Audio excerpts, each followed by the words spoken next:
Estamos de regreso, gracias por continuar con nosotros y como cada miércoles le damos la bienvenida a nuestro colaborador Samuel Armando Cruz Trujillo. Samuel, ¿cómo estás? Muy buenos días. Muy bien, es un placer estar de nuevo con ustedes, Cecilia. Al contrario, muchas gracias, Samuel. Pues hoy venimos dando seguimiento al tema que abordábamos la semana pasada de las bases militares de Estados Unidos en el Ártico. Sin embargo, Rusia también tiene presencia en esta zona del planeta. ¿Qué nos puedes decir, por favor?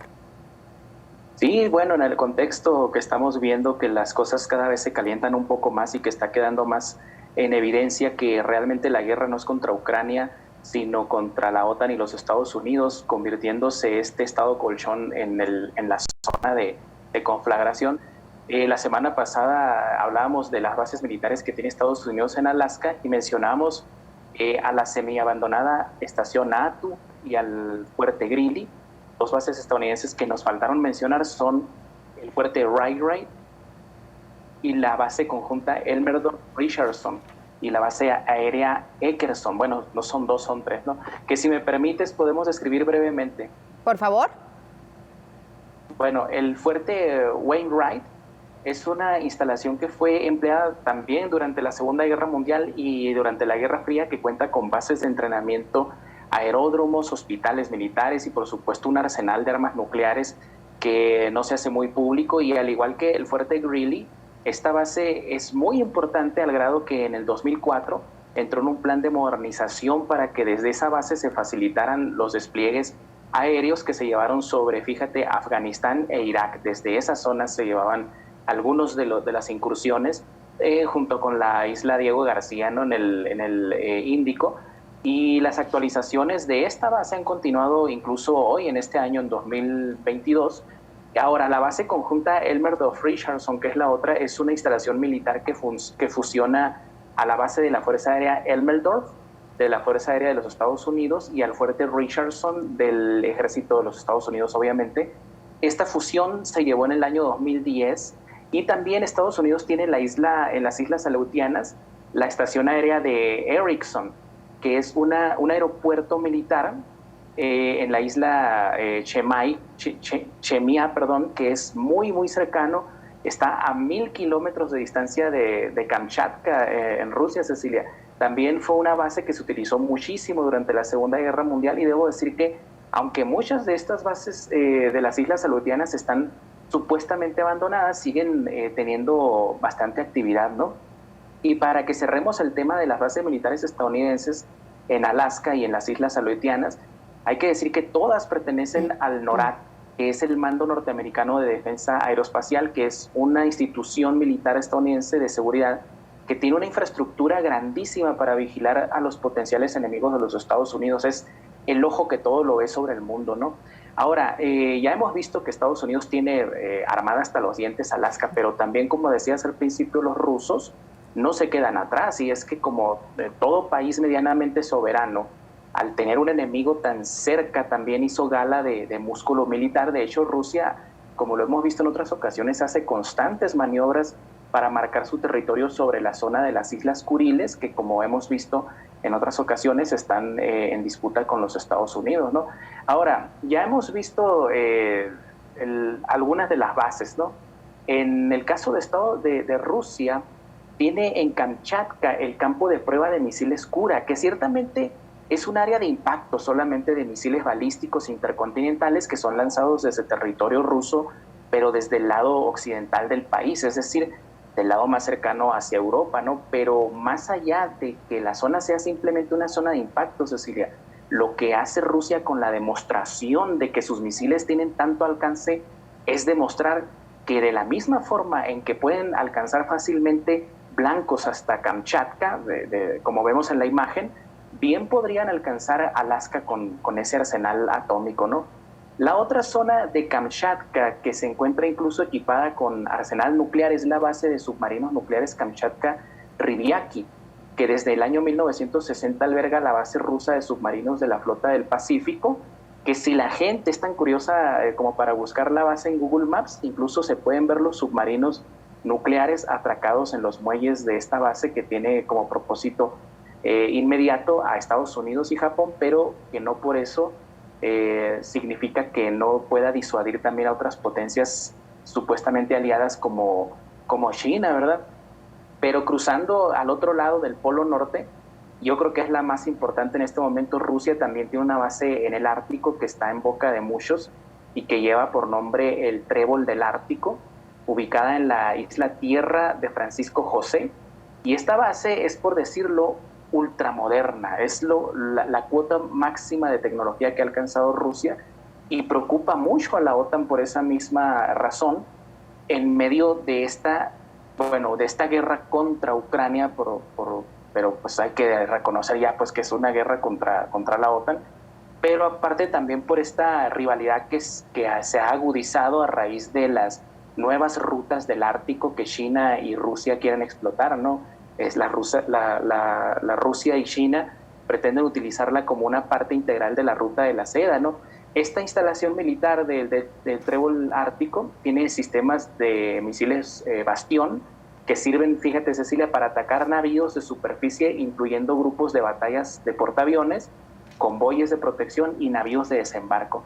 Hay que decir que la base Trébol del Ártico no es ni de lejos la primera ni la única que tiene en el Ártico Rusia, ¿no?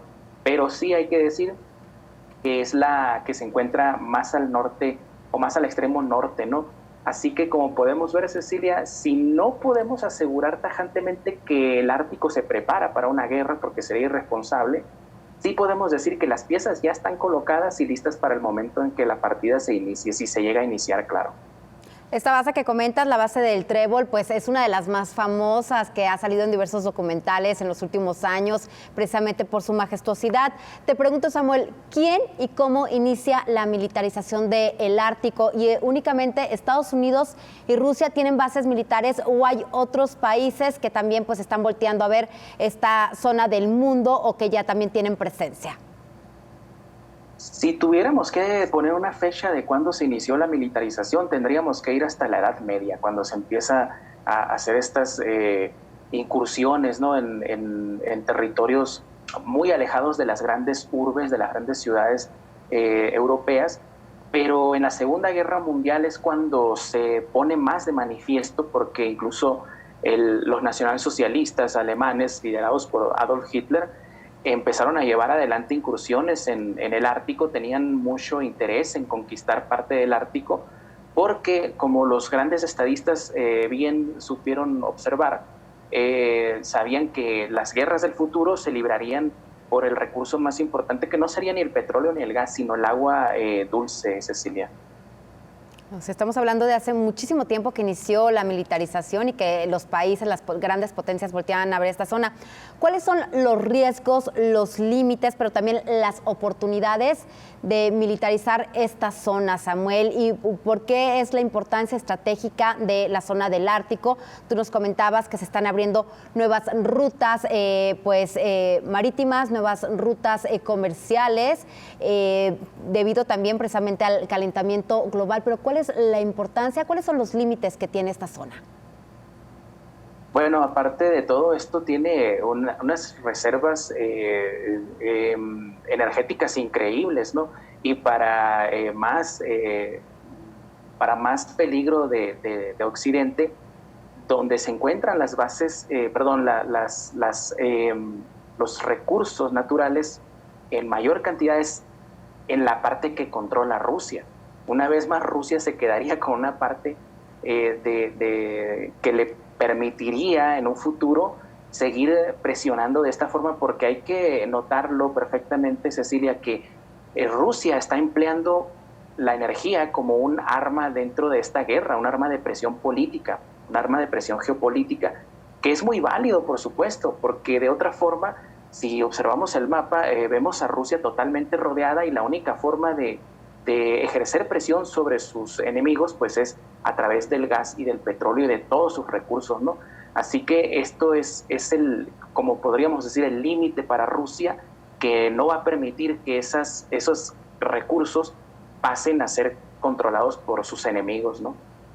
Yo te preguntaba la semana pasada si la zona del Ártico tiene algún dueño o cómo llegan e instalan estas bases militares, o Rusia dice, bueno, esto le pertenece a Rusia, a Estados Unidos, esta parte. ¿Tiene algún dueño o cómo realizan precisamente esta presencia militar?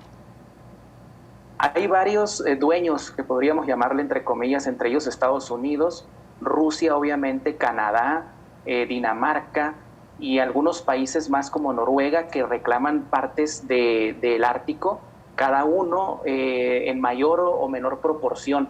Curioso es que Inglaterra no haya reclamado parte del Ártico porque se siente dueña total del Antártico, ¿no? Esto es un tema que ya hemos tratado en otras ocasiones. Entonces, ¿Inglaterra no tiene presencia militar en esta zona? No tiene una presencia como la tienen los demás países. En este caso, Rusia y Estados Unidos, podríamos decir que es mínima la presencia militar británica porque se enfoca mucho en el Polo Sur, a través de, como hemos visto, de esta proyección a través de la isla Malvinas. Samuel, entonces, de acuerdo a lo que nos dices, en caso de desatarse una guerra, de escalar los conflictos ya existentes, la zona del Ártico podría convertirse precisamente el escenario de la guerra. ¿Y qué consecuencias traería esto? Por supuesto, desde la Segunda Guerra Mundial fue escenario y sin duda si se desata una tercera guerra mundial, que por desgracia parece que así va a ser, Cecilia, tendremos por supuesto un escenario en el Ártico. Perfecto, Samuel, muchísimas gracias. Muy interesante como siempre la colaboración. Nos vemos la próxima semana. Hasta luego.